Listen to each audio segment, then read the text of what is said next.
How to use parental controls on Macs. Hello and welcome to the channel everyone. Let's get right into this quick and easy tutorial. To use the parental control on your Macs, start off by launching your Macs application in your mobile device. Make sure that you are logged into your HBO Max account. Now you must already have created a kids account on Macs. And if you want to create additional protection for it, tap on the profile icon from the bottom of your dashboard.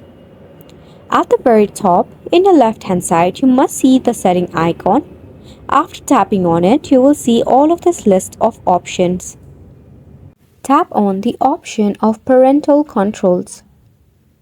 Now in here, you can type in the name of your child, then also the birth date. According to the specific age, HBO Max will automatically try to handle or adjust the contents depending upon the movies and TVs.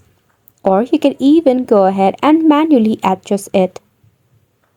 If you want additional security, you can also create a PIN for your child's profile. Just enter a 4-digit PIN, then tap on enter. By this way, if your child ever wants to go ahead and change the settings, they must go through this PIN security. And just like that, you'll be able to add parental controls on Macs. And that is a wrap for the video as well. Thank you so much for tuning in.